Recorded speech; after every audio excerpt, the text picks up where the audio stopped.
Jakarta terancam tenggelam karena penurunan tanah terus terjadi. Penurunan tanah disebabkan eksploitasi air tanah dalam yang membuat lapisan tanah di bawah Jakarta keropos. Selama ini eksploitasi air tanah terpaksa dilakukan karena kurangnya distribusi air permukaan untuk kebutuhan industri dan pemukiman.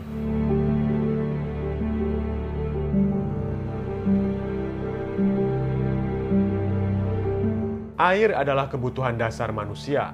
Sayangnya, di Jakarta tak semua orang bisa mendapatkan air yang layak dengan mudah. Pemerintah Jakarta mencoba memberikan akses air yang layak lewat perusahaan air minum Pam Jaya yang disalurkan lewat pipa ke rumah warga. Hingga tahun 2020, baru 64% warga Jakarta yang bisa mengakses air dari Pam Jaya. Itu pun bukannya tanpa keluhan. Di sebuah pemukiman padat di Muara Baru, Jakarta Utara, air PAM adalah sebuah kemewahan. Warga bisa mengakses air PAM melalui sistem kolektif yang disebut Master Meter.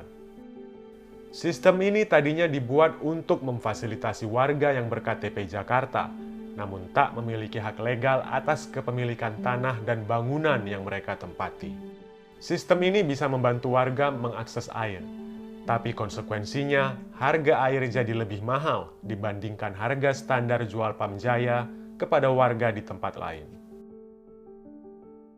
Master meter ini kan harganya mahal, per kubiknya bisa 11.500. Uang awal pendaftaran waktu saya masang itu 1.500.000. Belum ada dendanya, ada administrasinya. Bagi kami sebagai warga itu sangat berat sekali. Dari pagi, subuh kadang nyala, kadang enggak. Biasanya sih kadang kalau subuh nggak nyala, jam 8-an baru nyala, nyampe siang sekarang sih sekitar jam 2. Jadi saya kalau mau ngalirin air, nyalain meteran harus dipompa dulu pakai mesin pompa air. Jadi kalau nggak dipompa gitu, nggak dipancing, dia ngalirnya nggak mungkin nggak mungkin kenceng gitu maksudnya. Harga yang tinggi, tak mengalir 24 jam, adalah cerita kelam pemenuhan hak warga Muara Baru atas air. Itu adalah bentuk pelanggaran HAM. Kenapa? Yang paling mendasar itu soal diskriminasi gitu loh. Jadi orang-orang ini diperlakukan berbeda dan bahkan membayar lebih mahal gitu loh. Dia dibedakan jaringan perpipaannya dengan jaringan perpipaan yang umum diterima oleh rumah tangga gitu loh. Sementara kalau kita lihat sumber alokasi airnya sama dari pipa sekunder, dari hidran-hidran yang dibiarkan dikuasain oleh pihak-pihak partikelir gitu loh. Jadi problemnya sekali lagi bukan nggak ada air. Cobalah cek di mana aja orang yang mengalami kelangkaan air di Jakarta pasti terjadi pasar air. Selain untuk pemenuhan hak, pipanisasi air adalah cara terbaik untuk menghentikan penurunan tanah di Jakarta. Pipanisasi terbukti mampu menghambat laju kecepatan penurunan tanah. Salah satu kota yang sudah membuktikannya adalah Tokyo.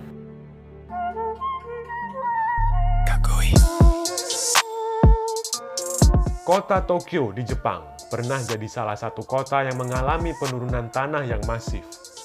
Tapi program pipanisasi di kota ini membuat eksploitasi air tanah berhenti dan laju penurunan tanah ikut terhenti.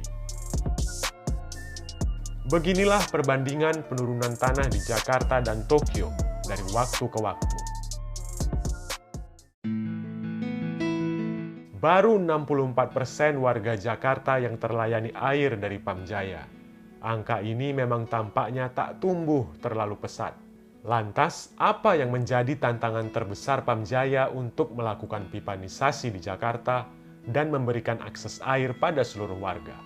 Satu sebetulnya adalah ya tadi ketergantungan Jakarta dari suplai atau pasokan yang berasal dari luar Jakarta. Kita tahu kita itu sebagian besar itu berasal dari Jatiluhur, 16.800, 81%. Nah saat ini ketika kita harus mengambil air dari Jatiluhur yang jaraknya 76 km, kan kemudian ada instalasi dan juga kemudian ada jaringan perpipaan yang harus kita bangun. Yang kedua tadi di investasinya itu sendiri gitu ya.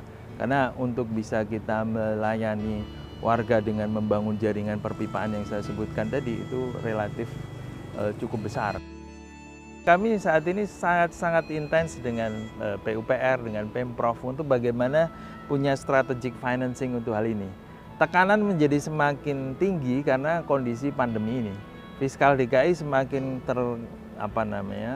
turunnya luar biasa, sehingga kemudian ada beberapa kegiatan prioritas tadi yang refocusing dan sebagainya gitu kan pada kesehatan dan sebagainya, akhirnya yang menjadi titik fokus kita.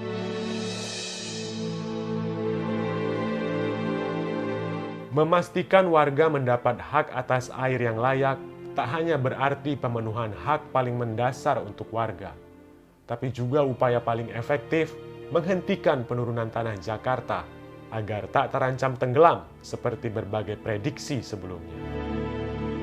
Ini unek-unek aja ya, kami warga DKI Jakarta, warga negara, dan juga saya berKTP DKI, punya kakak DKI yang setiap 5 tahun sekali ada pemilihan, saya selalu untuk memilih ya, atau gubernur atau presiden atau wakil-wakil rakyat. Tapi kenapa kalau kami ingin berlangganan langsung dan Palija selalu ditanyakan dengan PBB.